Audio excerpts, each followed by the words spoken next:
Oke. Selamat siang.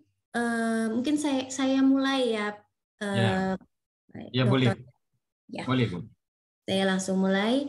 Baik, Assalamualaikum warahmatullahi wabarakatuh. Selamat siang untuk Bapak Yasid, Ibu Herlinda, dan beberapa dosen pengampu hukum agraria Wijaya dan mahasiswa kelas N hukum agraria.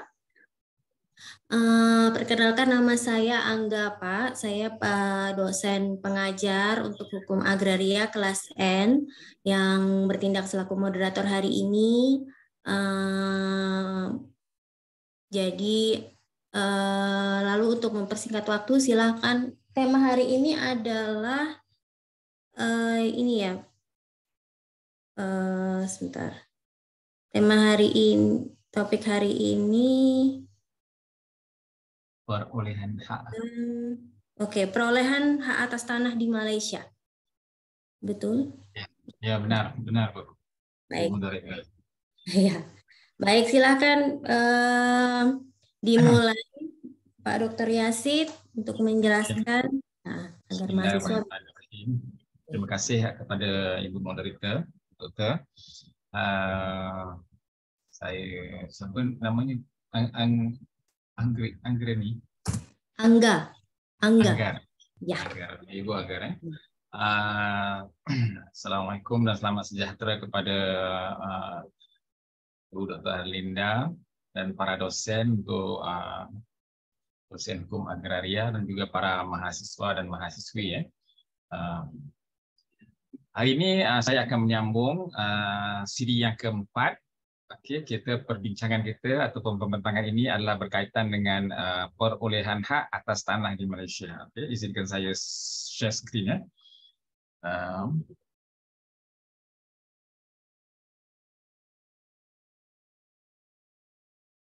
Okey, boleh nampak ya?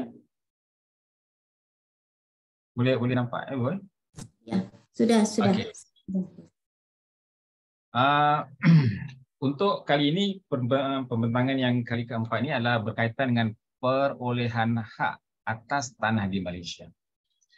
Okay. Sebelum kita pergi ataupun kita meneroka lebih jauh, di sini saya akan menjelaskan beberapa bentuk-bentuk tanah yang wujud ya, sebagaimana yang telah termaktub di dalam kanun tanah negara, iaitu saya berikan maksudnya ya. Yang pertama, tanah kerajaan. Apa yang dimaksudkan dengan tanah kerajaan di sini ialah bukan kerajaan persekutuan, sebagaimana yang telah saya jelaskan pada minggu-minggu sebelum ini. Ia adalah tanah kerajaan negeri. Okey, ia merangkumi semua tanah dalam negeri berkenaan. Okey, katakanlah di Malaysia ada 14 buah negeri. Okey, katakanlah sekarang saya berada di negeri Selangor.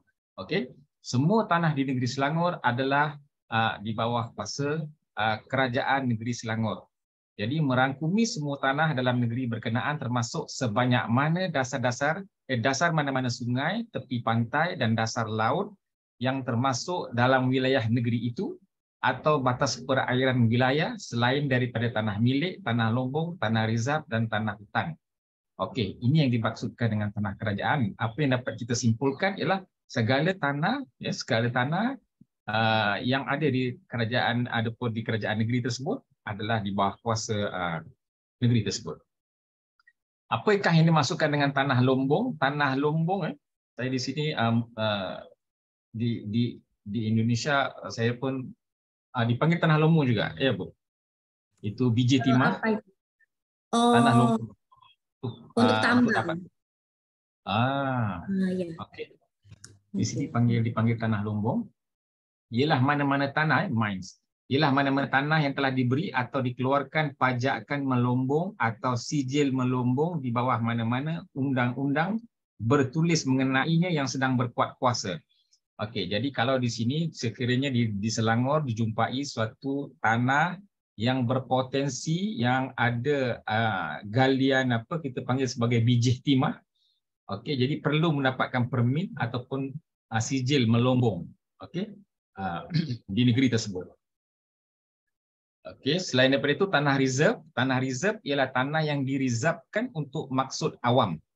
Okey, menurut peruntukan Seksyen 62 Kanun Tanah Negara, KPN, saya ringkaskan aka KPN, atau mana-mana undang-undang tanah yang terdahulu.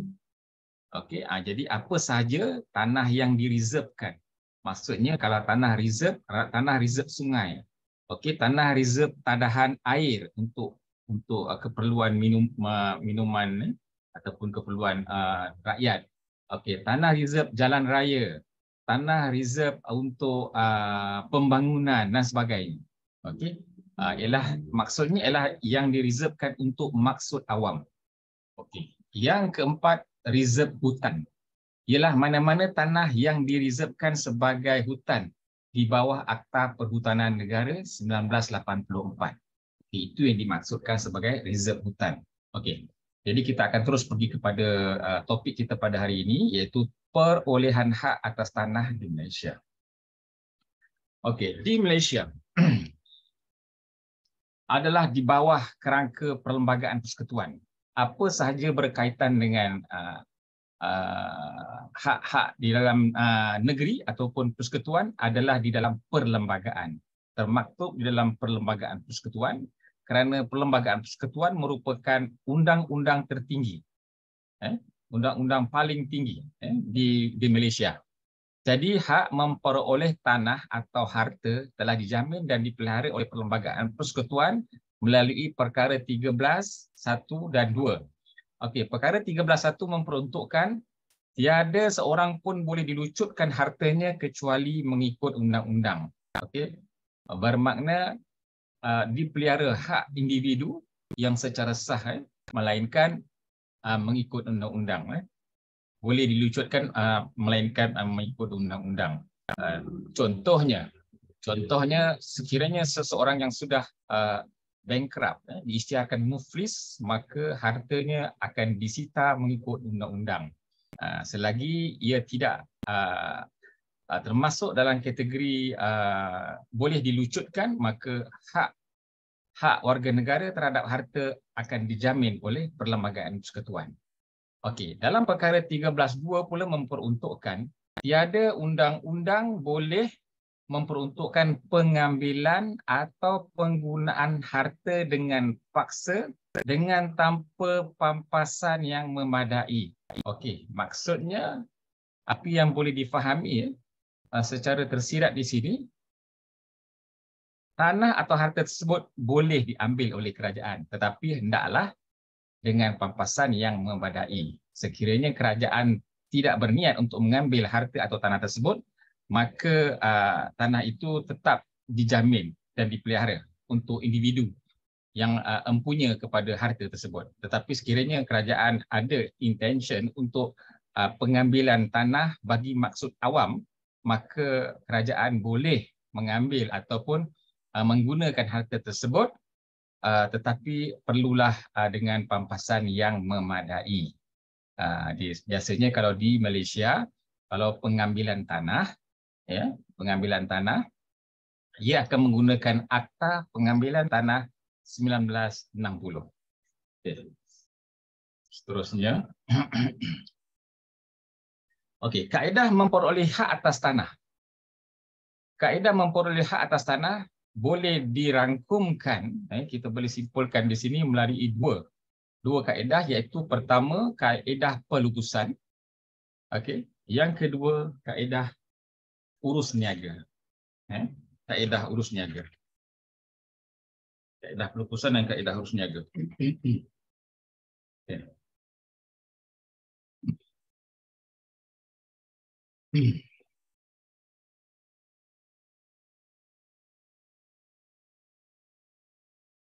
Okey. Apa dia kaedah pelupusan? Hak memperoleh tanah melalui pelupusan. Okey. Pelupusan kalau kita bukan kita macam melupuskan tanah ke, melupuskan sampah ke, bukan. Ini kita melupuskan dia disposal of land. Okey, disposal of land. Itu yang the meaning of pelupusan, tapi dalam bahasa Melayu dia diterjemahkan sebagai pelupusan, disposal of land. Okay. The definition of disposal di sini ialah menurut Seksyen 5 KPN 1965, pelupusan ditarifkan sebagai apa-apa pelupusan tanah yang dibuat oleh pihak berkuasa negeri, okay, pihak berkuasa negeri, kerajaan negeri, maksudnya di situ. Kalau Selangor lah, dalam menjalankan kuasa-kuasa yang diberikan di bawah Seksyen 42, okay, National Land Code atau Kanun Tanah Negara, atau mana-mana dari kuasa-kuasa bersamaan yang diberi oleh mana-mana undang-undang tanah terdahulu. Okey, di sini kita dapat lihat bahawa termasuklah takrif itu apa-apa pelupusan yang dibuat melalui kerajaan negeri, melalui kuasa di bawah KPN ataupun ada undang-undang lain, sebab di Malaysia berkaitan dengan tanah bukan sahaja kanun tanah negara, yang kita faham, tapi kanun tanah negara memainkan peranan yang utama, tetapi ada lagi undang-undang lain, okey, another statute yang kita kena kita katakan membaca bersama. Kalau berkaitan dengan hutan, dia ada akta enactment perhutanan. Kalau dia lombong, dia ada enactment perlombongan. Okey. Ini yang dimaksudkan, ini ditakrifkan sebagai pelupusan. Okay. Kita tengok lebih lanjut apa yang dimaksudkan. Okey, bentuk-bentuk pelupusan, ada dua bentuk pelupusan. Kita sekarang membincangkan tentang yang pertama tadi, pelupusan. Jadi ada dua bentuk pelupusan, two kind of disposal of land in National Land Code, iaitu pelupusan dengan pemberian milik. Okey, pelupusan dengan pemberian milik. Okey. Maksudnya ialah kita dispose tanah tersebut dengan memberi, kerajaan dengan memberi milik kepada individu ataupun badan atau syarikat. Okey, pelupusan dengan pemberian milik. Yang kedua adalah pelupusan selain pemberian milik. Okey, pelupusan selain pemberian milik. Okey. Okey, apa yang dikatakan sebagai pelupusan dengan pemberian milik? Okey. Di sini yang dimaksudkan pelupusan dengan pemberian milik adalah memberi milik tanah kerajaan. Okay, maksudnya kalau kerajaan negeri Selangor contohnya, dia memberi milik kepada individu ataupun kepada mana-mana badan atau syarikat. Okey, beri milik menurut Seksyen 5 Kanun Tanah Negara ialah melupuskan, okey, tanah kerajaan untuk selama-lamanya atau untuk tempoh beberapa tahun. Ini kita dah bincang. Kalau tak silap saya dalam pertemuan yang ketiga pembentangan yang kita, untuk selama-lama we call it freehold. Okey, untuk satu tempoh yang beberapa tahun, idea state lease or leasehold. Okey. Jadi ada dua di sini. Freehold dengan leasehold. Sebagai balasan kepada pembayaran cukai sewa dan selainnya selaras dengan peruntukan Seksyen 76 di mana pihak berkuasa negeri berpuas hati bahawa tanah tersebut akan digunakan untuk tujuan awam ataupun pihak berkuasa negeri berpuas hati terhadap keadaan-keadaan khas yang memerlukan pemberi milikan untuk selama-lamanya. Okey, jadi di sini walaupun diberikan, kerajaan boleh memberi milik, okey, tanah secara selama-lamanya. Jadi di sini dapat kita lihat, okey, salah satu kaedah untuk memperolehi perolehan hak itu adalah melalui pelupusan yang diberikan oleh kerajaan. Apabila kerajaan telah melupuskan kepada individu atau syarikat atau badan tadi, maka dia mempunyai hak ke atas tanah yang diberi oleh kerajaan tadi, sama ada berbentuk freehold ataupun leasehold. Dia boleh memiliki hak untuk memiliki, sama ada untuk selama-lamanya atau untuk tempoh beberapa tahun sebagai pajakan. Ya. Okey, yang kedua, melalui pelupusan tanah dengan cara ini, PBN boleh mengenakan cukai sewa, premium, kategori penggunaan tanah, syarat dan sekatan kepentingan ke atas tanah itu. Okey.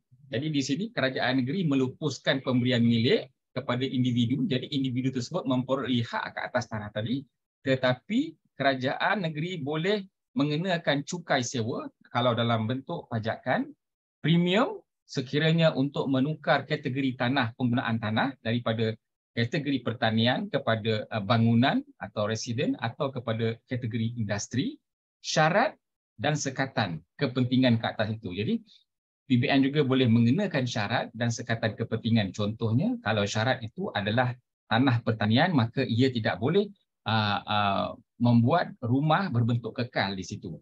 Dan kalau sekatan kepentingan, sekiranya dinyatakan bahawa di dalam tanah di dalam grant ataupun suratan hak milik itu dinyatakan sekatan kepada jualan kepada bukan Bumi Putra, maka hendaklah tanah tersebut dijual kepada Bumi Putra. Okey, itu yang dimaksudkan dengan syarat dan sekatan. Okey, tanah yang diberi milik perlu dicatatkan di atas gerannya salah satu jenis penggunaan tanah, sama ada pertanian, bangunan atau perindustrian, sebagaimana yang saya telah jelaskan tadi, dan syarat-syarat sama ada syarat nyata atau tersirat sekatan-sekatan kepentingan. Okey. Next. Okey, tanah tersebut boleh dikenakan sekatan kepentingan ke atas kuasa tuan punya tanah itu untuk membuat urusan tentang tanah itu dan kuasa-kuasa untuk memecah sempadan, memecah bahagian, menyatukan tanah dan memecah bahagi bangunan. Maksudnya di sini ialah apabila seseorang itu telah memperoleh hak ke atas tanah yang diberi milik oleh kerajaan melalui kaedah pelupusan tadi, okey, kerajaan ada kuasa untuk meletakkan apa-apa syarat dan kepentingan dan juga boleh mengenakan cukai dan juga tanah premium. Dan kerajaan juga boleh menyekat kepentingan ke atas tuan punya tanah itu untuk membuat apa-apa urusan ke atas tanah tersebut. Di sini kita dapat lihat bahawa walaupun dia mendapat hak memperolehi hak tanah ke atas tanah tadi, tapi kerajaan negeri berhak mengenakan apa-apa syarat atau kepentingan, apa-apa sekatan untuk mengurangkan kuasa tuan punya tanah ataupun sebagainya. Okey. Dalam Seksyen 42, Subseksyen 2, Kanun Tanah Negara, pihak berkuasa negeri, PBN itu adalah pihak berkuasa negeri, tidak ada kuasa untuk beri milik ke atas tanah-tanah berikut. Okey, dalam konteks ini, pihak berkuasa negeri tidak mempunyai kuasa untuk memberi milik ke atas tanah-tanah berikut, itu tanah untuk maksud melombong. Okey, sebab di sini ia perlu melihat kepada enactment perlombongan. Tanah mengeluarkan atau mengambil bahan batuan bagi maksud mendapatkan logam dan galian, tanah untuk mengambil hasil hutan, tanah pertanian yang kurang daripada 2/5 hektar. Okey. Maksudnya, kalaulah contoh tanah pertanian yang kurang daripada 2/5 hektar, atau kita katakan satu ekar, 1 ekar. Okey, kurang daripada 1 ekar, kerajaan negeri tidak boleh memberi geran hak milik kepada individu terbabit untuk kategori tanah pertanian. Jadi untuk kategori pertanian perlulah tanah tersebut luasnya 1 ekar atau 2/5 hektar baru boleh dapat atas nama individu tadi. Katakanlah 1 ekar tadi kita nak pecah kepada 5 bahagian. 1 ekar itu untuk dipecahkan kepada 5 bahagian, maka kerajaan pihak berkuasa negeri tidak boleh mengeluarkan geran untuk pemecahan ke atas ke-5 untuk individu, geran untuk individu ataupun pemecahan kepada 5 orang tadi dalam 1 ekar tanah. Untuk kategori tanah pertanian. Tetapi kalau tanah tadi telah dimohon untuk dinaikkan tarafnya kepada tanah residen atau tanah bangunan yang berbentuk residen untuk dibuatkan bangunan kediaman dan sebagainya, maka walaupun dia 1 ekar, kurang 1 ekar, ia boleh diberi hak milik oleh pihak berkuasa negeri. Itu beza dia. Hanya tanah pertanian yang kurang daripada 1 ekar tidak boleh diberi hak milik ataupun suratan geran hak milik kepada individu empunya tanah tersebut. Itu contohlah. Okey. Kemudian kita dapat lihat di sini ya. Sesuatu tanah milik akan kembali menjadi tanah kerajaan. Saya rasa saya pun telah menjelaskan situasi bagaimana suatu tanah itu akan kembali ya, menjadi ke tanah kerajaan pada pertemuan yang lepas ya, tapi saya ulang semula di sini. Sesuatu tanah milik akan kembali menjadi tanah kerajaan negeri dan terletak hak kepada pihak berkuasa negeri dalam keadaan berikut yang diperuntukkan dalam Seksyen 46 Kanun Tanah Negara. Yang pertama, apabila hak milik telah tamat tempoh. Okey. Bila telah tamat tempoh, maka ia akan kembali kepada kerajaan negeri. Ini saya sudah jelaskan dalam konteks tanah yang bertaraf pajakan. Pajakan leasehold, pajakan sementara. Leasehold. Bukan freehold. Jadi biasanya kalau state lease atau leasehold ini, dia ada 30 tahun, biasanya 60 tahun, 90 tahun, 99 tahun dan 999 tahun. Yang biasa adalah 99 tahun. Dan apabila telah tamat tempoh tersebut, dia tanah itu akan kembali menjadi tanah kerajaan negeri. Jadi pihak yang telah memiliki tanah tersebut sehingga tempoh yang telah dinyatakan tadi, maka perlulah membuat permohonan untuk menyambung atau memperbarui pajakan. Biasanya pajakan tersebut akan disambunglah sekiranya kerajaan tidak ada apa-apa rancangan terhadap ke atas tanah tadilah kan. Satu lagi risikonya yang saya pernah beritahu, kalau tanah pajakan ini apabila dia telah kembali kepada kerajaan, tidak semestinya kalau orang yang empunya pada asalnya itu memohon boleh mendapatkan tanah itu semula. Kerajaan negeri boleh memajak kepada siapa-siapa, yang lain atau mana-mana syarikat yang berminat dan sebagainya. Ini risikolah bagi yang memiliki tanah pajakan 99 tahun atau yang dikenali sebagai leasehold atau state lease. Okey. Itu yang pertama.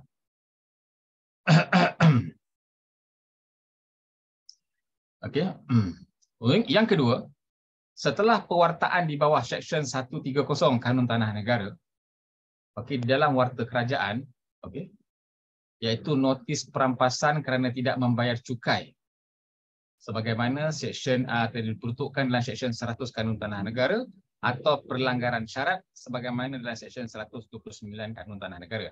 Okey, apa yang saya nak jelaskan dalam kategori yang kedua ini ialah kerana tanah itu akan kembali balik menjadi tanah kerajaan setelah kerajaan merampas disebabkan tidak membayar cukai. Tidak membayar cukai tanah ataupun perlanggaran syarat. Dalam geran hak milik itu ada syarat macam mana yang saya nyatakan tadi itu. Katakanlah syarat tanah pertanian. Dia tidak boleh membina kilang ataupun membina kediaman kekal yang berbentuk komersial.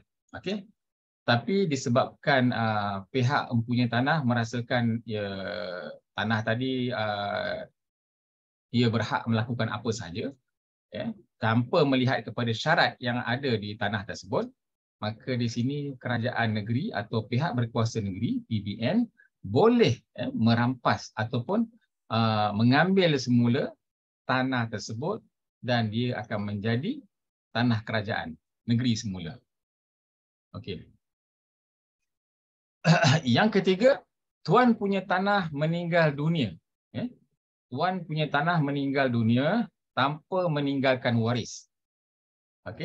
Ini di sini kita ada beberapa lah situasi. Kalau bagi yang non-Muslim, apabila tuan punya tanah meninggal dunia tanpa meninggalkan waris, bersandarkan kepada Seksyen 351 Kanun Tanah Negara, tanah tersebut akan disurrender kepada kerajaan negeri. Kerajaan negeri akan mengambil semula ataupun tanah tersebut kembali semula kepada kerajaan negeri. Tetapi, sekiranya seorang yang Islam, dia meninggal dunia tanpa ada waris, tanpa ada waris, maka di sini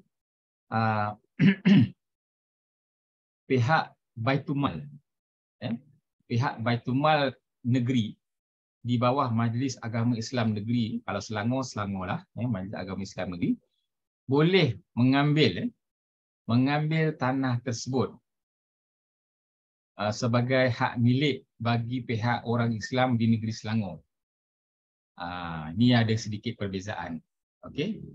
Walaupun kanun tanah negara menyatakan tanah itu akan dikembalikan kepada kerajaan negeri, tetapi dalam kategori orang Islam, Muslim, okey, sekiranya dia meninggal dunia tanpa meninggalkan seorang pun waris, okey, yang berhak memperolehi pusaka, okey, mungkin dia sebatang kara ataupun dia seorang mualaf yang masuk Islam,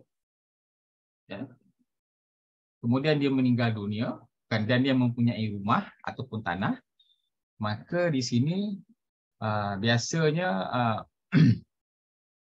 pejabat tanah dia akan ada connection dengan Baitul Mal.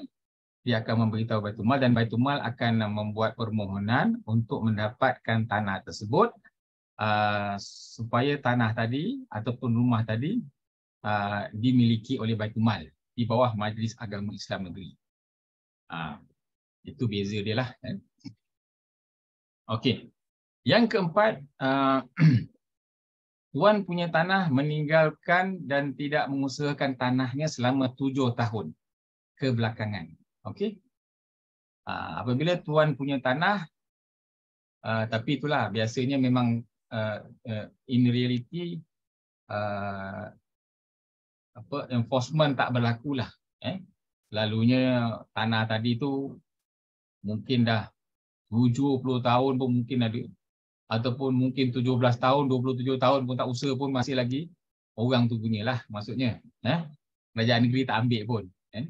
Tapi sebenarnya ada termaktub di dalam kanun tanah negara dalam Seksyen 352 bahawa sekiranya individu pemilik tanah itu tidak mengerjakan atau mengusahakan tanahnya selama 7 tahun yang terbelakang itu, maka tanah itu boleh menjadi, maksudnya dikembalikan menjadi tanah kerajaan negeri. Memang ada peruntukan itu. Din, kalau kita lihat dalam undang-undang tanah Islam pun kita lebih kurang ada begini juga peruntukan dia. Saya cuba apa yang saya ingatlah. Contohlah dalam Islamic Land Law, kalau 3 tahun, biasanya 3 tahun, bila 3 tahun tidak diusahakan, maka kerajaan boleh ambil semula, ataupun ada pihak lain yang meneroka tanah tadi dan mengusahakan, maka ia akan menjadi milik kepada orang pihak yang meneroka tadi.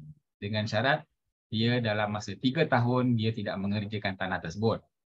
Ini we call it as sebagai tahjir.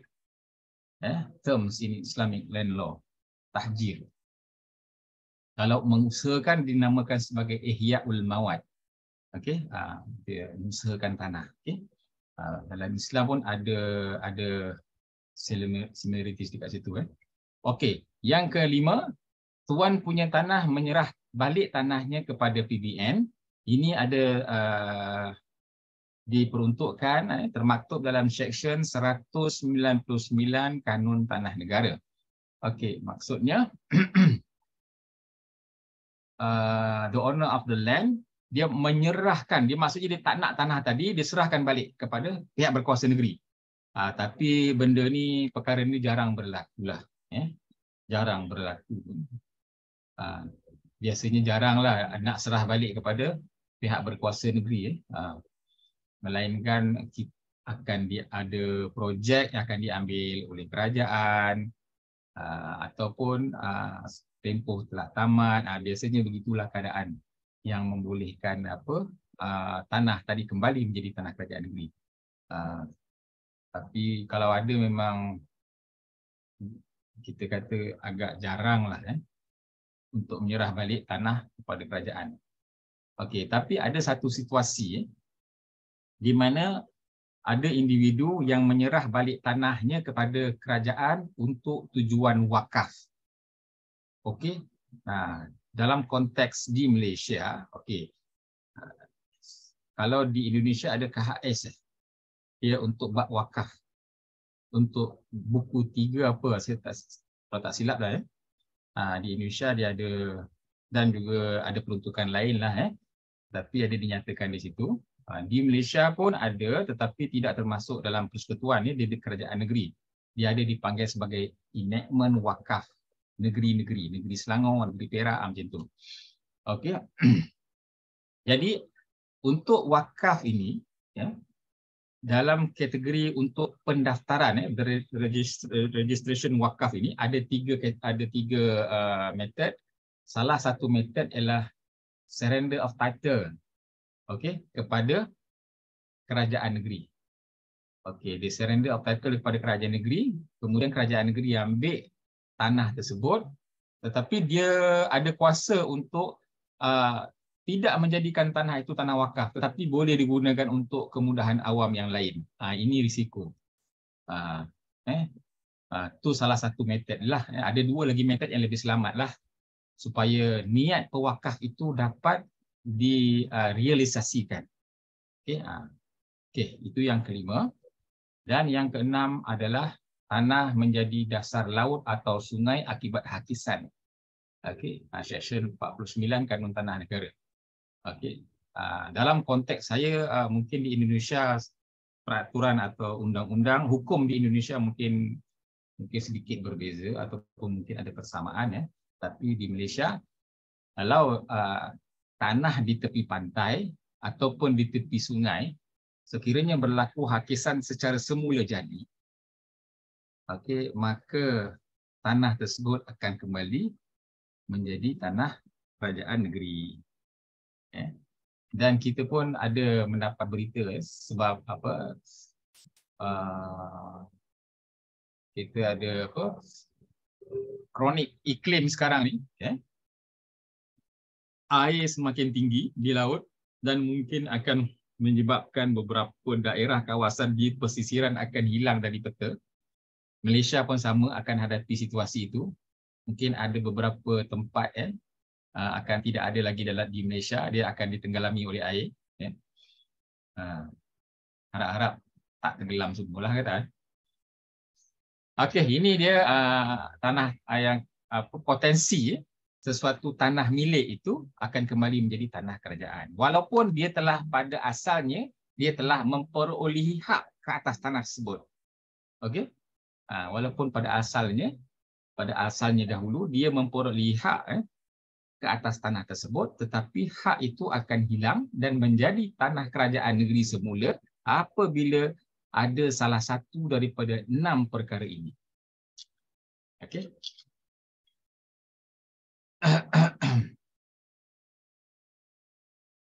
Okey. Tadi kita pelepusan melalui pemberian milik oleh kerajaan negeri, tetapi sekarang pelepusan selain pemberian milik. Okey. Okey. Maksudnya kalau pemberian milik ni diberikan hak milik, maksudnya begitu. Tetapi kalau pelepusan selain pemberian milik, maka selain pemberian hak milik kepada pihak individu atau kepada mana-mana badan atau syarikat, okey, ada lagi, maksudnya ada lagi cara pelepusan yang selain pemberian milik tadi, iaitu melalui perizaban tanah kerajaan dan memberi pajakan tanah reserve. Okey. Ini sebab dikatakan bukan pemberian milik sebab dia hanya sekadar memberikan pajakan dan perizaban. Kemudian membenarkan pendudukan tanah kerajaan. Okey. Hanya sekadar membenarkan, bukan untuk memiliki. Okey. Duduk di tanah kerajaan, di tanah reserve dan tanah lombong di bawah lesen pendudukan sementara. Saya dah jelaskan pada pertemuan yang ketiga hari itu, minggu lepas, apa yang dikatakan sebagai lesen pendudukan sementara. Okey. Kemudian pengambilan bahan batuan melalui permit. Okey, ini pun dikatakan sebagai bukan pelepusan melalui pemberian milik. Mengeluarkan permit bagi penggunaan ruang udara. Okey. atas tanah kerajaan atau tanah reserve, ini tidak dikatakan sebagai pemberian milik, hanya memberikan permit, mengizinkan menggunakan ruang udara atas tanah kerajaan atau tanah reserve. Yang kelima, memberi pajakan tanah bawah tanah stratum. Okey. Jadi walaupun ia bukan pemberian milik, tetapi ia tetap memperolehi hak. Ia tetap memperolehi hak sekiranya tanah tersebut dibenarkan dan diizinkan oleh kerajaan. Contohnya, yang kedua, membenarkan pendudukan tanah kerajaan melalui lesen pendudukan sementara. Okey. Walaupun ia bukan sebagai pemberian milik, okey, supaya kita memperolehi hak ke atasnya, tetapi ia dikatakan memperolehi milik untuk mengusahakannya. Memperolehi hak, bukan memperolehi milik, memperolehi hak atau perolehan hak untuk mengusahakan tanah tersebut. Walaupun bukan sebagai hak milik individu terbabit, dia masih lagi hak milik kerajaan.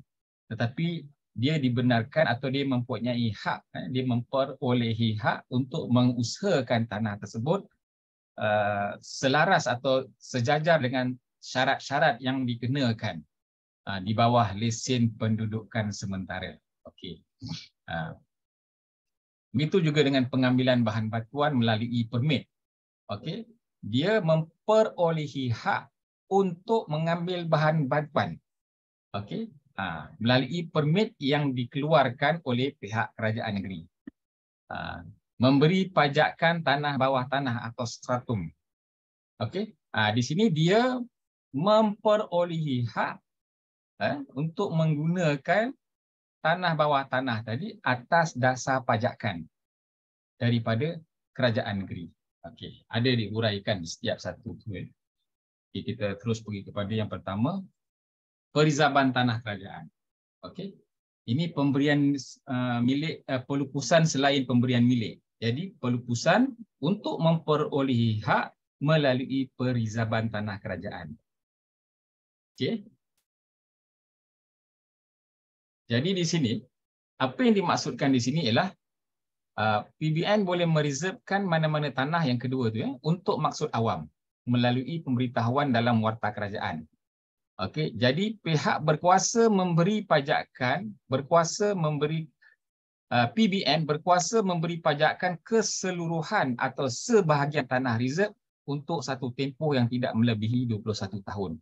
Maksudnya di sini, okey, individu ataupun syarikat ataupun badan tersebut boleh ataupun memperolehi hak untuk menggunakan atau mengusahakan tanah yang telah diberi pajakan oleh kerajaan negeri untuk tempoh yang tidak melebihi 21 tahun bagi tanah reserve.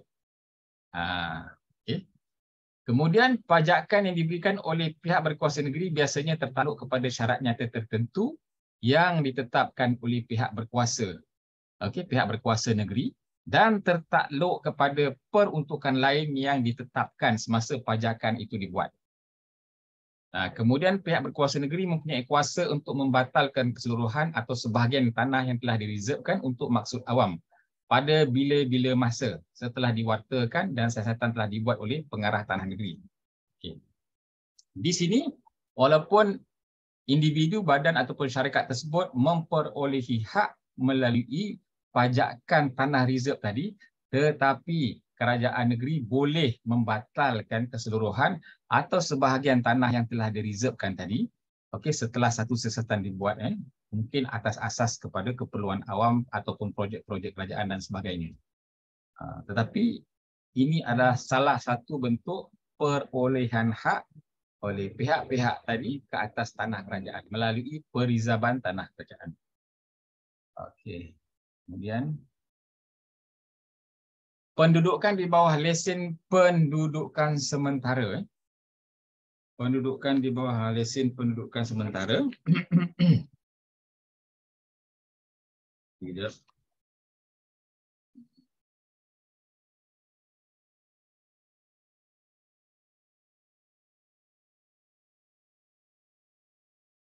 Okey, lesen pendudukan sementara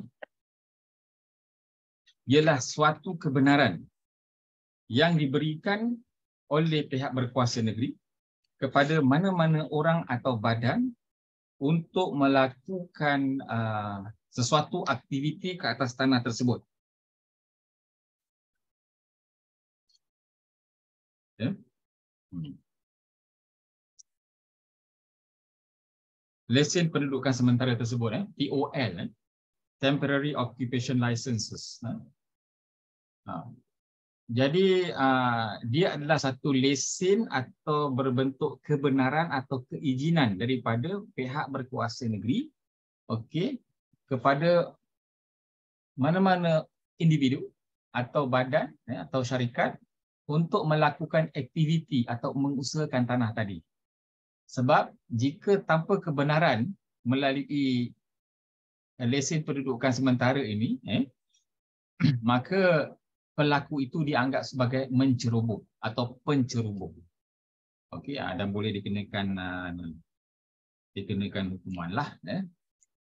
Okey, lesen pendudukan sementara boleh dikeluarkan untuk apa-apa maksud, tetapi ia tidak boleh dikeluarkan untuk maksud melombong. Okey. Jadi di sini pelupusan selain daripada pemberi milikan itu salah satunya adalah pendudukan di bawah lesen pendudukan sementara. Okey. Di sini pihak yang diberikan keizinan di bawah lesen pendudukan sementara ini memperolehi hak untuk melakukan apa-apa aktiviti di atas tanah. Okey. Sebab ia telah diizinkan oleh kerajaan. Tetapi tidak boleh mengeluarkan maksudnya lesen tersebut digunakan untuk melombong, mengambil atau mengeluarkan bahan batuan untuk mendapatkan logam atau galian, dan tidak boleh dikeluarkan untuk mengambil hasil hutan daripada tanah itu dan sebagainya. Okey. Jadi maksudnya dia tak boleh, kalau berkaitan dengan hutan, hasil hutan dia nak keluarkan tak boleh. Kalau ada galian di situ, katakanlah ada emas dan sebagainya, dia tak boleh, logam atau galian, dia tak boleh gunakan, dia tak boleh usahakan, dia tak boleh keluarkan. Dia hanya boleh usahakan mengikut syarat yang telah ditentukan di dalam lesen pendudukan sementara. Okey, sekiranya hanya untuk pertanian, maka hanyalah sekadar pertanian. Katakanlah untuk menanam pokok kelapa sawit, maka ia perlu melakukan atau mengusahakan penanaman pokok kelapa sawit sahaja. Begitu. Dan dia diberi atau memperolehi hak untuk melakukan aktiviti tersebutlah sebagaimana yang telah disyaratkan. Okey, kemudian yang ketiga, pelupusan selain pemberian milik ini adalah melalui keizinan atau permit memindah bahan batuan. Seksyen 42, subseksyen 1 Kanun Tanah Negara memberi kuasa kepada PBN untuk membuat pelupusan melalui pengeluaran permit bagi borang dalam borang 4C bagi tujuan mengambil, mengalih dan mengangkut bahan batuan. Permit mengeluar dan mengambil bahan batuan boleh dikeluarkan kepada mana-mana orang atau badan di bawah Seksyen 43 KTN dan tiada peruntukan untuk memperbaharui permit. Okey, jadi perlu kepada, kalau untuk mengambil bahan batuan, katalah batu kapur, ataupun apa-apa jenis batu untuk tujuan pembinaan, okey, dan sebagainya, maka perlulah mendapat keizinan permit tersebut untuk memindah bahan batuan. Jadi di sini individu yang mendapat permit tadi, dia memperolehi hak untuk memindahkan bahan batuan tadi untuk tujuan yang telah dinyatakan. Permit ruang udara, okey. Ini pihak berkuasa negeri boleh meluluskan pengeluaran permit ruang udara untuk tempoh tidak melebihi 21 tahun. Tujuan permit ini dikeluarkan adalah untuk mendirikan, menyelenggara dan menduduki binaan di atas tanah kerajaan atau tanah reserve, atau melintasi tanah kerajaan atau tanah reserve sebagai sambungan kepada mana-mana binaan yang terletak di atas tanah yang bersebelahan. Okey, katakanlah dia antara satu bangunan dengan satu bangunan, dia nak buat ada satu lintasan antara dua bangunan ni tadi, maka perlu melalui ruang udara di tengah-tengah. Maka di sini kerajaan negeri boleh mengeluarkan permit menggunakan ruang udara. Okey, jadi di sini melalui permit ini pihak-pihak tersebut memperolehi hak untuk membuat, mendirikan, menyelenggara dan sebagainya ke atas mana-mana bangunan tadi, okey, melalui udara, sambungan yang ada melalui udara tadi. Okey. Permit boleh dikeluarkan kepada mana-mana orang atau badan di bawah Seksyen 43 Kanun Tanah Negara kan. Kemudian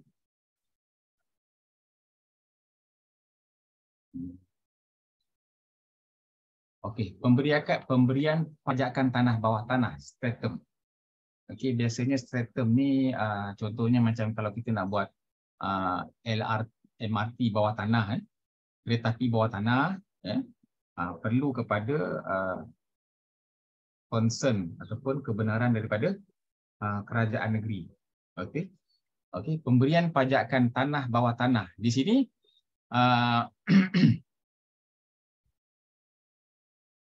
pihak-pihak yang nak menjalankan projek, contohnya penggunaan tanah bawah tanah atau stratum ni, maka ia perlu memohon pajakan daripada kerajaan negeri.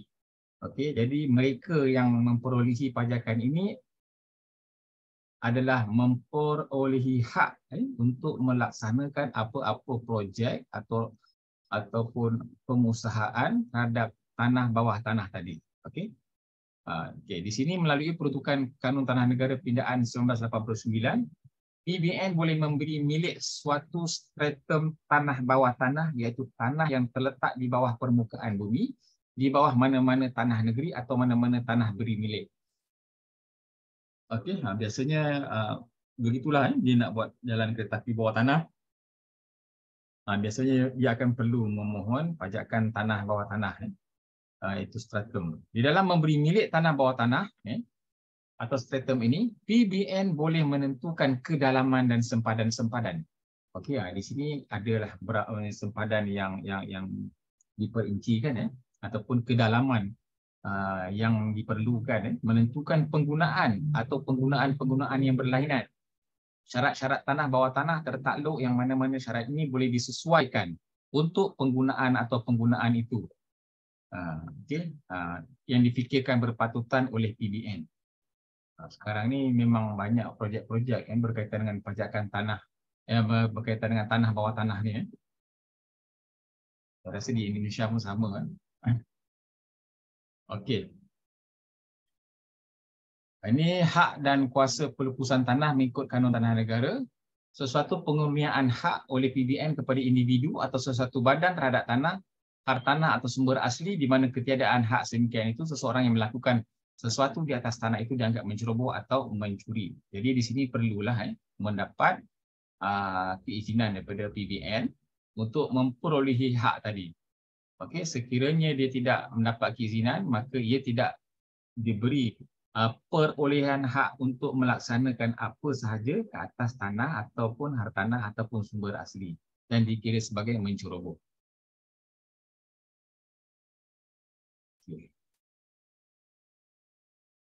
Jadi peletakan hak dan kuasa ini bertujuan untuk mengawal tanah supaya tidak dilupuskan dengan sewenang-wenangnya, dan pihak berkuasa negeri boleh mengawal cara bagaimana tanah dan sumber alam dapat dimajukan dengan sempurna untuk mendapat hasil yang maksimum. Okay. Kuasa pelupusan. Okey, ini kuasa pelupusan yang diberikan, yang diperuntukkan kepada PBN. Kuasa pelupusan yang tidak diperuntukkan kepada PBN. Ini ada dijelaskanlah. Kuasa pelupusan yang diberikan kepada PBN di bawah Seksyen 42(1) Kanun Tanah Negara. Ini lebih kurang tadi ni. Okay, saya teruskan.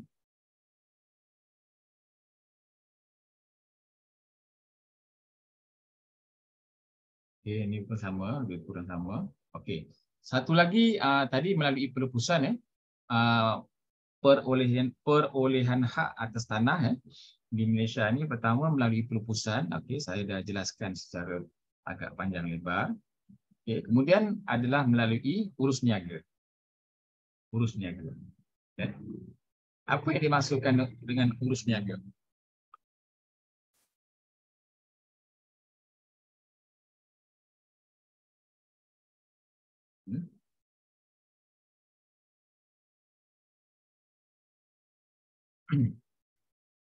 Urus niaga tidak.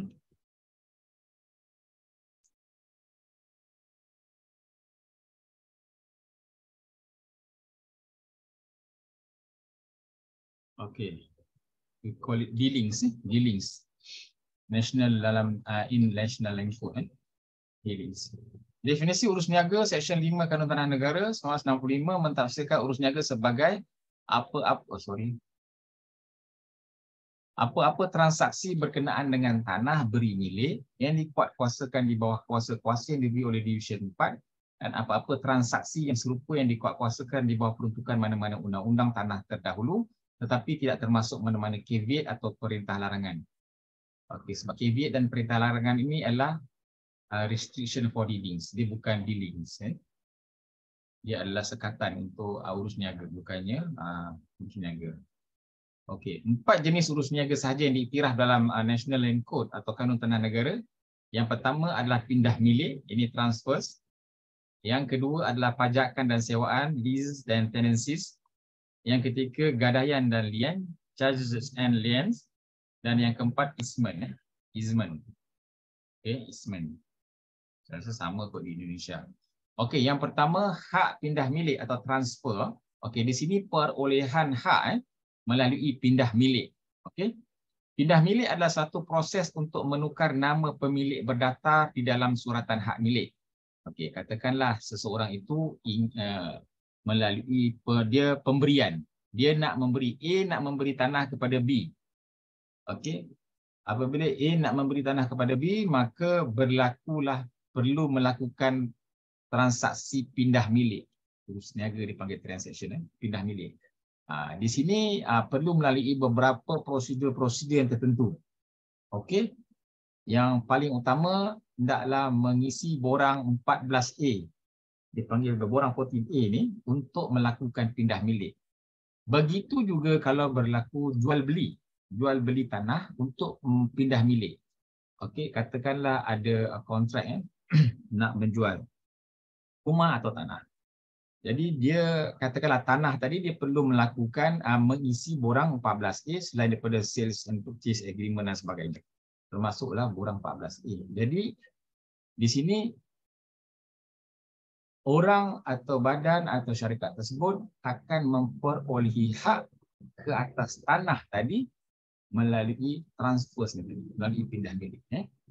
Okey, hak memindah milik tertakluk kepada mana-mana tegahan atau sekatan yang dikenakan oleh Kanun Tanah Negara atau mana-mana undang-undang bertulis yang lain. Okey. Jadi formalitinya setiap pindah milik selain penyewaan hendaklah dilaksanakan dengan menggunakan surat cara yang ditentukan dalam KPN dan mestilah menggunakan borang 14A. Sekiranya tidak berlaku hak milik atau hak pindah milik tadi, maka hak untuk perolehan hak atas tanah tadi boleh dipertikaikan. Dia mesti bagi memperoleh hak ke atas tanah tadi, mestilah melakukan pindah milik transfers. Okay. Kepada siapa boleh dipindah milik? Kepada pertama warga negara 18 tahun dan ke atas. Yang kedua perbadanan yang mempunyai tanah di bawah perlembagaan untuk memegang tanah. Yang ketiga, raja-raja pemerintah, kerajaan, organisasi dan lain-lain orang yang diberi kuasa untuk memegang tanah. Okey. Yang keempat, badan-badan yang diberi kuasa untuk memegang tanah di bawah mana-mana undang-undang bertulis yang lain. Okay, ini adalah kategori yang kategori pihak-pihak yang boleh mendapat pindah milik bermana diperuntukkan oleh Kanun Tanah Negara. Okay. Yang kedua, hak pajakan. Pihak-pihak boleh mendapat memperolehi hak ke atas tanah tersebut melalui pajakan dan penyewaan. Tetapi bukanlah hak untuk memiliki, hak untuk mendapat pajakan ataupun hak untuk penyewaan. Apa yang dikatakan sebagai pajakan di sini? Pajakan adalah suatu urus niaga apabila seorang pemilik tanah, yang ini pemberi sewa kepada seorang lain, yang ini penyewa, dalam tanahnya bagi satu tempoh yang kurang dari milik kekal. Dari milik kekal dan kurang dari tempoh maksimum yang dimiliki oleh pemberi sewa.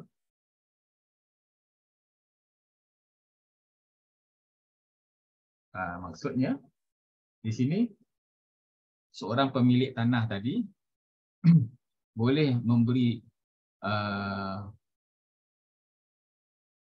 memberi sewa kepada seorang yang lain bagi satu tempoh yang kurang dari milik kekal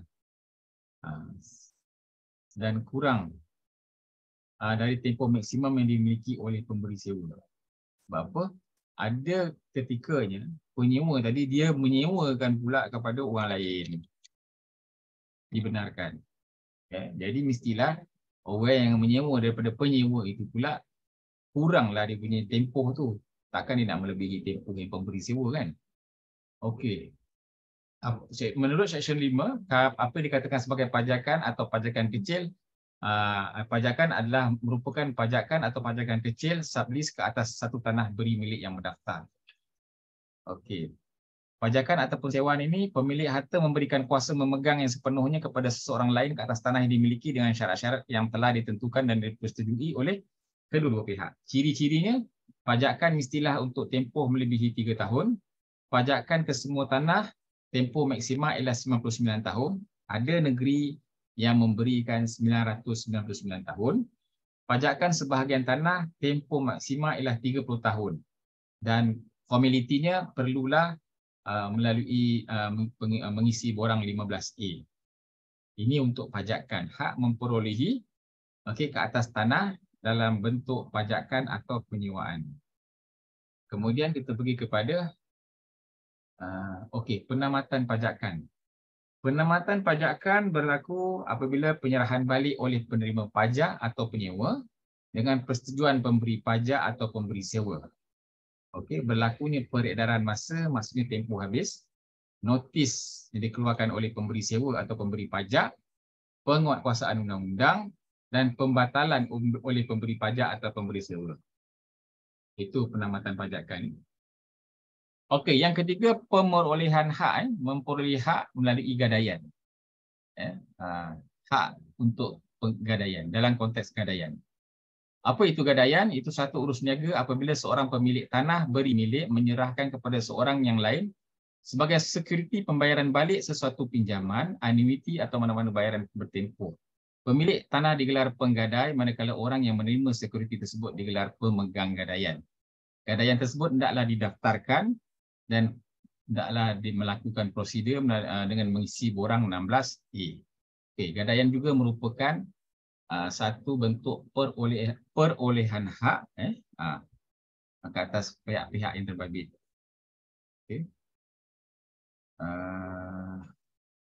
Hak kedua-dua pihak iaitu penggadai dan pemegang gadaian adalah terpulang kepada apa sahaja yang dipersetujui, terpulang kepada apa sahaja yang dipersetujui oleh mereka dalam dokumen gadaian yang telah dibuat, dan jika tidak disebut secara nyata dalam dokumen gadaian, hak kedua-dua pihak adalah tertakluk kepada peruntukan dalam KPN, dalam Kanun Tanah Negara.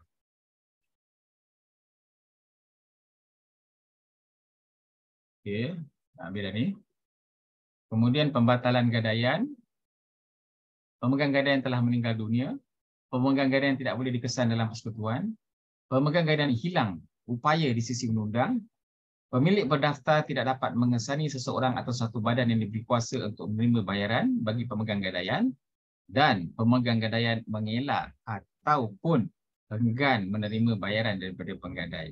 Maka dikira gadaian itu berlakulah pembatalan gadaian. Sikit lagi. Hak ismen. Hak yang diberi oleh seseorang pemilik tanah yang pertama kepada pemilik tanah yang kedua, itu ismen, untuk mendapat faedah ke atas tanah pemilik pertama. Tanah pemilik pertama dikenali sebagai tanah servien, manakala pemilik tanah kedua dikenali sebagai tanah dominan. Melalui ismen juga seseorang itu memperolehi hak ke atas tanah dalam konteks penggunaan tanah. Okey, siapa yang mendapat hak tersebut adalah pemilik tanah yang diberi oleh seseorang pemilik tanah. Hak tersebut diberi kepada pemilik tanah yang kedua untuk mendapat faedah ke atas tanah milik pertama.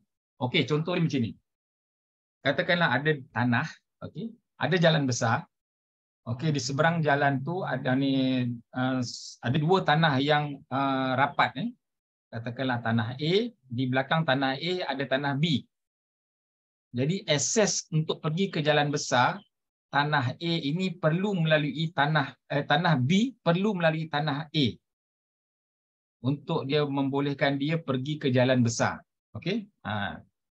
Jadi di sini tanah pertama dikenali sebagai tanah Sevian, tanah A. Tanah B di belakangnya itu adalah tanah dominan. Okey. Di sini tanah dominan B tadi dia memperolehi hak, okey, yang diberi oleh pemilik tanah pertama iaitu Sevian bagi dia melaksanakan ataupun maksudnya melalui tanah tersebut untuk sampai kepada jalan besar tadi. Perolehan hak dari sudut penggunaan lalu lalang. Okey. Kalau tak, tanah B di belakang tu tak ada jalan lain untuk dia sampai kepada untuk sampai kepada jalan yang besar. Di sini tanah yang pertama itu memberi hak tersebut kepada tanah yang kedua. Jadi hak tadi, tanah yang kedua memperoleh hak melakukan jalan, maksudnya penggunaan untuk keluar daripada situ, penggunaan jalan lah, untuk akses kepada jalan besar. Dan ini memang diperuntukkan dalam kanun tanah negara, dan pihak tanah A dia tak boleh sekat, dia tak ada hak untuk sekat. Dia tak ada hak, katakanlah dia bergaduh, owner tanah A dengan owner tanah B di belakang bergaduh. Jadi tanah A kata dia tak akan bagi jalan untuk tanah B keluar sampai ke jalan besar. Tak boleh. Kerajaan tetap akan menguatkuasakan hak ismen.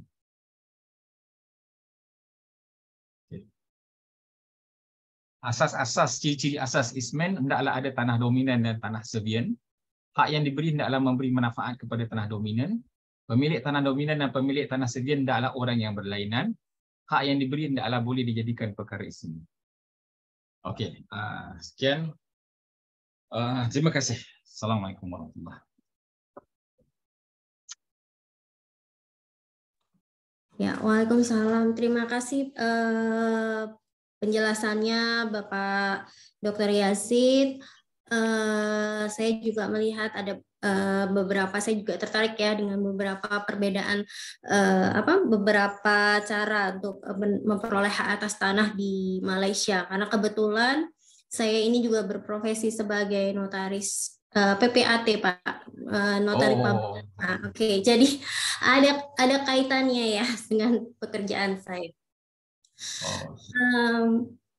Mungkin saya mau ke peserta, mungkin barangkali ada pertanyaan. Kita buka pertanyaan dari mahasiswa. Oh, sorry. Terputus ya. Ya, dari mahasiswa atau belum ada yang bertanya? Kalau belum, saya buka pertanyaan. Oh, Garindra Rizky Pratama.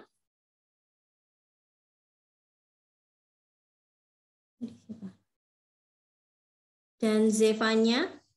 Tadi mana? Oh, beberapa keluar ya? Kayaknya ada trouble mungkin. Oke, kalau belum ada yang menyanyikan, mungkin saya dulu ya, Pak Dr. Yazid. Jadi saya tadi mendengar bahwa pemerintah Malaysia, mungkin apa tadi istilahnya ya, kerajaan negeri, PBN. Ya, kerajaan negeri KTN. Oke, KTN tadi memberikan tanah ya, tetapi ada yang istilahnya sementara ya, sewa sementara ya, mungkin tadi ya. Oke. Leasehold ya. Leasehold. Oke. Itu kan, Ya, itu kalau mungkin saya bandingkan dengan di Indonesia atau di Malang ya. Malang kan ada sewa bangunan gitu ya. Apakah tapi itu kan nanti izinnya dikeluarkan oleh pemerintah di daerah, misalnya di Pemkot, pemerintah Kota Malang. Seperti itu.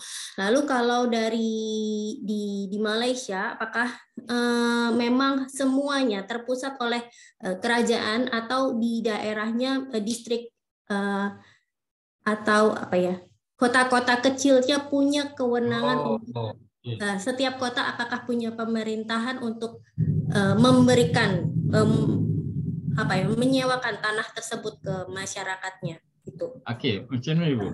Doktor. Begini, untuk kategori tanah, tetap dikatakanlah tanah ini dikuasai oleh kerajaan negeri. Katakanlah di Malaysia ada 14 buah negeri. Sekarang ni saya berada di negeri Selangor. Jadi semua tanah di negeri Selangor adalah di bawah kuasa kerajaan negeri Selangor. Di Selangor, okey, tanah ada dua kategori yang saya beritahu itu dari sudut guna tanah, iaitu freehold dan leasehold. Okey. Itu maksudnya freehold pegangan selama-lamanya dan leasehold pegangan pajakan. Okey, pegangan pajakan yang ada tempoh, katakanlah 99 tahun. Jadi di sini sekiranya ada satu tanah title untuk mendapat pajakan atau leasehold ini adalah di bawah kuasa kerajaan negeri. Kerajaan negeri boleh menukar title tersebut, katakanlah daripada tanah freehold yang di bawah tanah kerajaan sahaja, bukan tanah individu. Kerajaan boleh menukar yang di bawah tanah kerajaan yang masih dimiliki oleh kerajaan yang ada title freehold kepada leasehold. Okey. Ini kesannya, tapi sekiranya itu tanah individu, katakanlah saya ada tanah di satu tempat di Selangor, tanah saya freehold, kerajaan negeri tak boleh tukar kepada freehold kepada leasehold. Tetapi kalau kita nak memohon daripada leasehold kepada freehold boleh. Tapi kerajaan negeri tak boleh nak tukar katakanlah tanah di sini menjadi tanah leasehold. Sebab kita dah mendapat hak milik sebagai freehold. Kiranya nak ditukar mungkin ada pampasan lah. Okey. Okey, di situ yang maksud pajakan tadi tu. Kerajaan negeri memberikan tempoh pajakan kepada tanah leasehold 99 tahun, 60 tahun, 30 tahun. Kemudian apabila tanah tersebut didirikan bangunan, okey, katakanlah bangunan kondominium atau apartmen. Dalam masa penjualan bangunan itu kepada orang awam, dia akan meletakkan di iklan itu ada sebagai bangunan yang mempunyai tanah leasehold. Begitu maksudnya. Okey. Di sini kerajaan negeri lah yang akan ada kuasa untuk menentukan, maksudnya yang berkaitan dengan leasehold dan freehold. Bukannya mana-mana kita kata tadi apa, daerah-daerah kan. Daerah tu tak ada memberi kuasa apa-apa. Dia kerajaan negeri yang akan. Tetapi dalam satu konteks yang lain, sekiranya seseorang itu atau mana-mana syarikat telah menguasai satu bangunan, kemudian dia memberi sewa kepada orang lain bangunan tersebut, ataupun dia memajak, memberi pajakan kepada orang lain atau syarikat lain, maka itu terpulang kepada pemilik bangunan tadi. Tapi tanah bangunan itu mempunyai title yang dia telah ditentukan oleh kerajaan negeri. Saya rasa boleh penjelasan ini boleh dipahami ya Bu? Ya, memang agak berbeda ya, karena memang kita juga basicnya dulu kami dari kolonial, sedangkan Malaysia masih kerajaan seperti itu ya. Kalau di Indonesia ini kabupaten itu daerah ya Bu? Iya, kabupaten itu daerah, Pak. Kota juga daerah. Jadi di Indonesia kami ada tanah sewa ya, tanah sewa Pemkot, atau kalau di Surabaya namanya surat ijo gitu. Mungkin istilahnya seperti itu. Itu adalah tanah-tanah yang tanah dari pemerintah daerah yang bisa digunakan oleh masyarakatnya dan dengan ada kalau perpajakan ya retribusi gitu istilahnya ya, jadi membayar ke pemerintah daerahnya itu gitu. Jadi bukan di pusatnya, jadi bukan Jakartanya gitu. Oke. Jadi mungkin saya nak dari sudut pembayaran cukai ini, Bu. Ya. Dari sudut pembayaran cukai, pembayaran cukai perlu kepada daerah. Oh.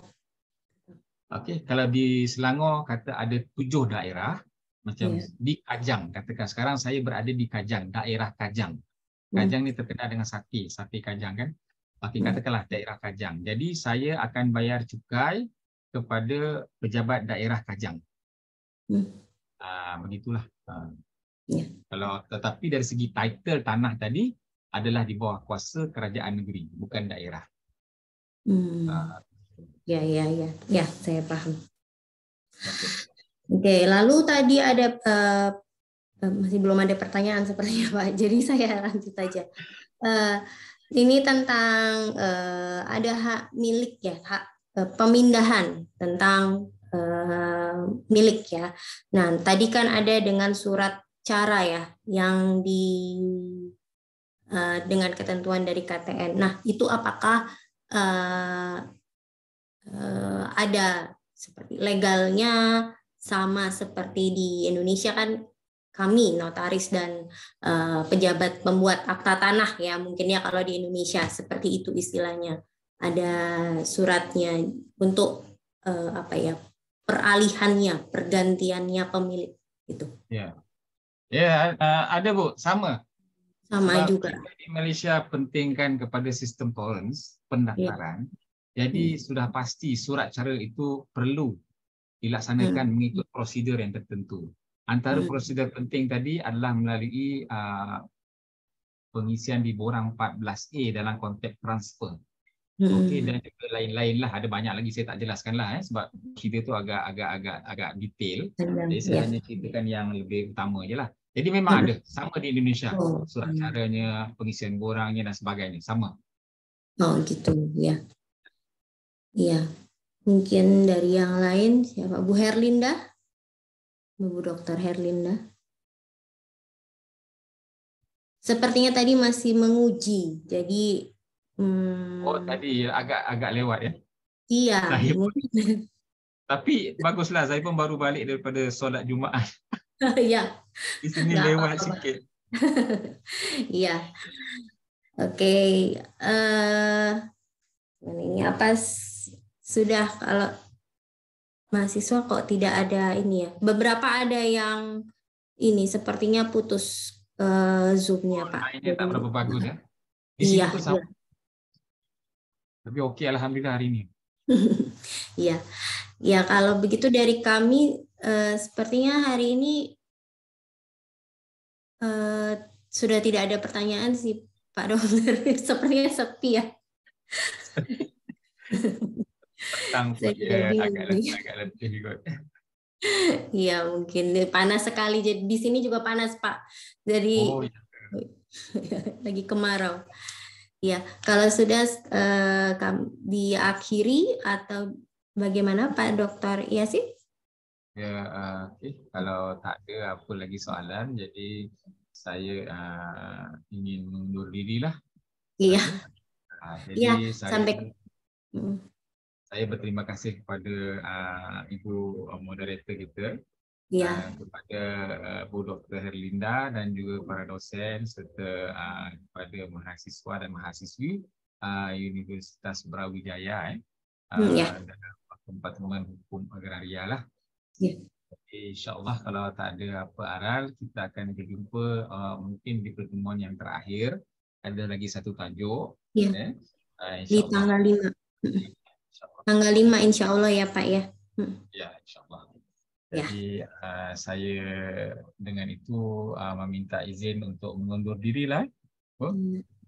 Terima kasih atas ilmunya Pak Dr. Yasin. Nanti lain kali kita bisa bertukar informasi lagi. Terima kasih. Oke, sekian. Assalamualaikum. dan juga Waalaikumsalam. selamat sejahtera dan selamat siang. Ya, Terima kasih, selamat Bu. siang. Saya minta izin ya. Ya, terima kasih.